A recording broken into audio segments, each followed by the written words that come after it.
നമസ്കാരം. രണ്ടാം പിണറായി സർക്കാർ രൂപീകരിച്ചപ്പോൾ എല്ലാവരെയും ഞെട്ടിച്ചുകൊണ്ടാണ് തൻ്റെ മകളുടെ ഭർത്താവിനെ മന്ത്രിസഭയിലെ രണ്ടാമനായി നിയമിച്ചത്. ഇപ്പോൾ പാർട്ടി സെക്രട്ടറി ആയിരിക്കുന്ന, പോളിറ്റ് ബ്യൂറോ അംഗമായിരിക്കുന്ന അന്നത്തെ ഏറ്റവും മുതിർന്ന നേതാവ് എം വി ഗോവിന്ദന് പോലും രണ്ടാം സ്ഥാനമുണ്ടായിരുന്നില്ല. വ്യവസായ മന്ത്രിയും ധനമന്ത്രിയും ഒക്കെയാണ് പൊതുവെ രണ്ടാം സ്ഥാനക്കാർ. എന്നാൽ ടൂറിസവും പൊതുമരാമത്തും കൊടുത്തുകൊണ്ട് രണ്ടാമനായി മുഹമ്മദ് റിയാസിനെ മന്ത്രിയാക്കി. സുരക്ഷിതമായൊരു സീറ്റ് കൊടുത്ത് മുഹമ്മദ് റിയാസിനെ മന്ത്രിയാക്കി പിണറായി വിജയൻ ഉള്ളം കൈയിൽ കൊണ്ടു നടന്ന് താലോലിച്ചു. മറ്റു മന്ത്രിമാർക്കൊക്കെ സ്വന്തമായ അഭിപ്രായം പറയാൻ അവകാശമില്ല. അവരെയൊക്കെ പിണറായി കണ്ണുരുട്ടി പേടിപ്പിക്കും. അതുകൊണ്ട് മരുമകൻ മാത്രം സ്വന്തമായ അഭിപ്രായങ്ങൾ നടത്തിക്കൊണ്ടിരുന്നു. മരുമകൻ മാത്രം സ്വന്തം പരിഷ്കാരങ്ങൾ നടത്തിക്കൊണ്ടിരുന്നു. വളഞ്ഞ വഴിയിൽ അഴിമതിക്കും കുടപിടിച്ചു എന്ന ആരോപണം ശക്തമാണ്. നമ്മുടെ മാധ്യമങ്ങളും പ്രതിപക്ഷവും വേണ്ടതുപോലെ ചർച്ച ചെയ്യാത്തതുകൊണ്ട് പലതും മുങ്ങിപ്പോകുന്നു മാത്രം.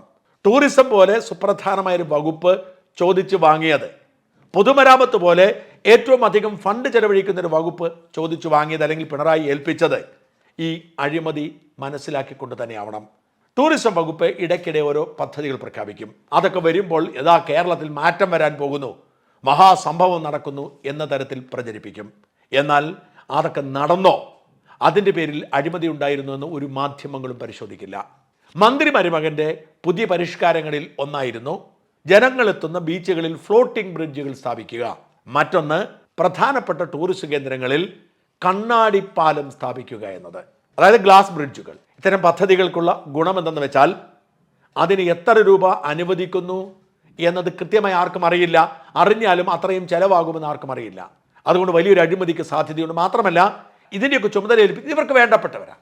ഇപ്പോൾ പി ദിവ്യക്കെതിരെ ബിനാമി സാമ്പത്തിക ഇടപാട് ഉയർന്നു വന്നിട്ടുണ്ടല്ലോ. വാസ്തവത്തിൽ നവീൻ ബാബുവിനെ കൊലയ്ക്ക് കൊടുക്കാൻ ദിവ്യയെ പ്രേരിപ്പിച്ചത് കണ്ണൂരിലെ പാലക്കയം തട്ട് കേന്ദ്രീകരിച്ച് നടക്കുന്ന റിസോർട്ടും മാഫിയയുമായുള്ള ബന്ധവും ചുഴലി വില്ലേജിലെ അനധികൃത ഭൂമി ഇടപാടുമാണെന്ന് വ്യക്തമായിട്ടുണ്ട്. ഇത്തരത്തിലുള്ള ബിനാമി ഇടപാടുകൾക്ക് പറ്റിയ ഏർപ്പാടാണ് ഇത്തരം നിർമ്മാണ പ്രവർത്തനങ്ങൾ. ഊരാളുങ്കൽ സൊസൈറ്റിക്ക് എല്ലാ പണിയും കൊടുക്കുന്നത് പോലെ എല്ലായിടത്തും ഇങ്ങനെ ചെറിയ കോൺട്രാക്റ്റിന് വേണ്ടി ഈ പാർട്ടി നേതാക്കന്മാരുടെ, മന്ത്രിമാരുടെ ബന്ധുക്കളും സ്വന്തക്കാരുമൊക്കെ ഉണ്ടാവും. അങ്ങനെയാണ് ഇവർ മുമ്പോട്ട് കൊണ്ടുവന്നത്. അങ്ങനെ ഇവർ ഒരുപാട് പദ്ധതികൾ കൊണ്ടുവന്നു. അതിലൊന്ന് ഫ്ലോട്ടിംഗ് ബ്രിഡ്ജ് ആയിരുന്നു. തിരുവനന്തപുരം ജില്ലയിലെ വർക്കലയിലെ, തൃശ്ശൂർ ജില്ലയിലെ ചാവക്കാട്, എറണാകുളത്തെ കുഴിപ്പള്ളി, കണ്ണൂരിലെ മുഴുപ്പിലങ്ങാട്, ഇവിടെയെല്ലാം ഈ ഫ്ലോട്ടിംഗ് ബ്രിഡ്ജുകൾ വന്നു. ഇതിനൊക്കെ കോടികൾ മുടക്കിയാണ് ഫ്ലോട്ടിംഗ് ബ്രിഡ്ജുകൾ. അതായത് ഈ കടലിലേക്ക് തിരയുടെ മുകളിലൂടെ പാലമുണ്ടാക്കി നടക്കുന്ന ആളുകൾക്ക് പോകാം. എന്നാൽ ഇതിൽ എത്ര എണ്ണം ഇപ്പോൾ പ്രവർത്തിക്കുന്നുണ്ടെന്ന് ചോദിച്ചാൽ ആർക്കും ഉത്തരവില്ല. കോടികൾ മുടക്കി ഫ്ലോട്ടിംഗ് ബ്രിഡ്ജുകൾ ഇറക്കി, ഒന്നും പ്രവർത്തിക്കുന്നില്ല എന്നതാണ് വാസ്തവം. കാരണം ഇതൊട്ടും സുരക്ഷിതമല്ല എന്ന് വർക്കലയിലെ അപകടം തെളിയിച്ചു. വർക്കലയിൽ ഫ്ലോട്ടിംഗ് ബ്രിഡ്ജിൽ ആളുകൾ നിൽക്കുമ്പോൾ അത് ഇടിഞ്ഞു കിട്ടി താഴോട്ട് പോയി. 15 പേർ കടലിൽ പോയി. വളരെ പാടുപെട്ടാണ് അവരെ രക്ഷിച്ചത്.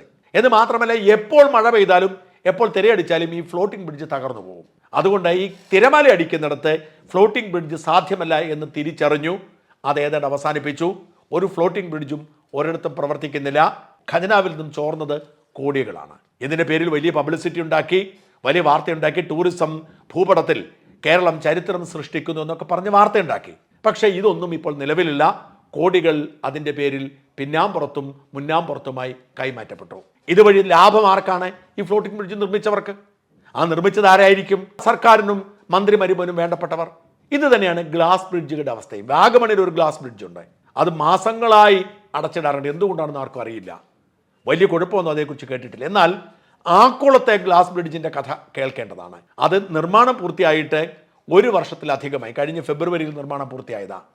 ഇന്നേ വരെ അത് തുറന്നു കൊടുത്തിട്ടില്ല. ഇന്നേ വരെ ഒരു മനുഷ്യൻ പോലും ഏതാണ്ട് 1.25 കോടിയോളം രൂപ മുടക്കിയ ഈ ഗ്ലാസ് ബ്രിഡ്ജിലൂടെ യാത്ര ചെയ്തിട്ടില്ല. ഇത് ഫെബ്രുവരിയിൽ പണി പൂർത്തിയാക്കി ചരിത്ര സംഭവം എന്ന് പറഞ്ഞ് 52 മീറ്റർ നീളമുണ്ട്. വാർത്തയുണ്ടാക്കിയെങ്കിലും ആ സമയത്ത് തന്നെ അതിന് തകരാർ കണ്ടെത്തുന്നു. അതിന് തൂണുകൾക്ക് സുരക്ഷയില്ല എന്ന് കണ്ടെത്തുന്നു. അതുകൊണ്ട് ഉദ്ഘാടനം മാറ്റി വയ്ക്കുന്നു. ഏപ്രിൽ ആയപ്പോഴത്തേക്കും ഗ്ലാസിന് വിള്ളൽ വീണു. ഈ ഗ്ലാസിന് വിള്ളൽ വീണതോടെ അതും ശരിയാക്കാൻ വേണ്ടി മാറ്റിവെച്ചു. പിന്നീട് ഇതൊട്ടും സുരക്ഷിതമല്ല എന്ന് സർക്കാരിന് തോന്നി. കോഴിക്കോട് NIT ഇതിന് സുരക്ഷ പരിശോധിക്കാൻ ഏർപ്പെടുത്തുന്നു. NIT ഒന്ന് പരിശോധിച്ചിട്ട് പറഞ്ഞു, ഇത് ഒട്ടും സുരക്ഷിതമല്ല, പൊതുജനങ്ങൾ കയറരുത്. 3 പാളി ഗ്ലാസുകൾ ഇളക്കി മാറ്റി പുതിയ ഗ്ലാസ് ഇടണം. എല്ലാത്തിനും ബീഡിങ് കൊടുക്കണം. തൂണുകൾ ബലപ്പെടുത്തണം. എന്നുള്ള നിർദ്ദേശങ്ങൾ വന്നു. ഇത് പലതും തുരുമ്പിച്ചിരിക്കുന്നു, ഈ തൂണുകളൊക്കെ തുരുമ്പിച്ചിരിക്കുന്നു. ഇതൊന്നും സുരക്ഷിതമല്ല. ആരെങ്കിലും കയറിയാൽ താഴെ വീഴുന്ന അവസ്ഥയാണ്. ഓർക്കണം, കോടികൾ മുടക്കിയാണ് ഇത് പണിതത്. അതൊരിക്കൽ പോലും ഉപയോഗിക്കാതെ ഇനിയും ഇത് ശരിയാക്കാൻ കോടികൾ മുടക്കണമെന്ന് പറയുന്നു. ഇത് പണിതത് ആരായിരുന്നറിയോ? വട്ടിയൂർക്കാവിലുള്ള youth brigade of entrepreneurship cooperative society എന്ന് പറയുന്ന ഒരു പ്രസ്ഥാനമാണ്. വൈബ് എന്നാണ് അതിൻ്റെ ചുരുക്കപ്പേര്. CPM കാരെല്ലാം കൂടി കൂടി ഒരുമിച്ചുണ്ടാക്കിയൊരു പ്രസ്ഥാനമാണ്. ഈ പ്രസ്ഥാനത്തിന് ഇതിനു മുമ്പ് ഒരു നിർമ്മാണ പ്രവർത്തന അനുഭവമില്ല. അവർക്ക് ഈ നിർമ്മാണം കൊടുത്തു. ഇവർ കോൺട്രാക്ടർമാരെ വെച്ച് ചെയ്യിപ്പിച്ചു. അതാണ് ഞാൻ പറഞ്ഞത്, ഇതൊരു ഇടനിലക്കാരായി വരുന്നു എന്ന് പറഞ്ഞു. ഏറ്റവും രസകരമായ കാര്യം അതല്ല, ഇത് അവർ നിർമ്മിച്ച് കൊളാക്കി, ഒട്ടും സുരക്ഷിതമല്ലാതാക്കി. ഇപ്പോൾ NIT സുരക്ഷിതമല്ല, പുതുക്കി പണിയണമെന്ന് പറഞ്ഞു. ഈ പുതുക്കി പണിയാനുള്ള കച്ചവടവും ഏൽപ്പിച്ചിരിക്കുന്നത് ഈ വൈബ് എന്ന് പറയുന്ന വട്ടിയൂർക്കാവിലെ കമ്പനിയാണ്, ഈ കോഓപ്പറേറ്റീവ് സൊസൈറ്റി. ഇത് CPM-ന് തിരുവനന്തപുരംകാരുണ്ടാക്കിയൊരു പ്രസ്ഥാനമാണ്. വാസ്തവത്തിൽ ഈ പ്രസ്ഥാനത്തെ കരിമ്പട്ടികയിൽപ്പെടുത്തി ഈ മുടക്കുമുതൽ തിരിച്ചു പിടിക്കുക അതല്ലേ ചെയ്യേണ്ടത്. അത് ചെയ്തില്ല എന്ന് മാത്രമല്ല, അവർക്ക് തന്നെ മെയിൻ്റനൻസും കൊടുത്തിരിക്കുകയാണ്. ഇങ്ങനെയാണ് മന്ത്രി മരുമകൻ്റെ ടൂറിസം വികസനം നടക്കുന്നത്. ഇതൊന്നും ചൂണ്ടിക്കാട്ടാനോ ബഹളം വയ്ക്കാനോ പ്രതിപക്ഷവുമില്ല. എന്തുമാവാം, എങ്ങനെയും ആവാം. ഇതാണ് അവസ്ഥ. എന്തായാലും കേരളത്തിൻ്റെ അവസ്ഥ ദയനീയമാണ്. ഈ പ്രതിപക്ഷത്തെ പിരിച്ചുവിട്ട് ജനങ്ങളിൽ നിന്ന് കുറച്ചുപേരെ പ്രതിപക്ഷമാക്കി തെരഞ്ഞെടുത്തില്ലെങ്കിൽ ഇവർ ഈ കേരളം മുഴുവൻ ചൂണ്ടിക്കൊണ്ടു പോകും. അതിനവർ വളഞ്ഞ വഴി കൊണ്ടുവരും. എന്നിട്ട് അവർ അതിന് പബ്ലിസിറ്റി കൊടുത്ത് വോട്ടും നേടും.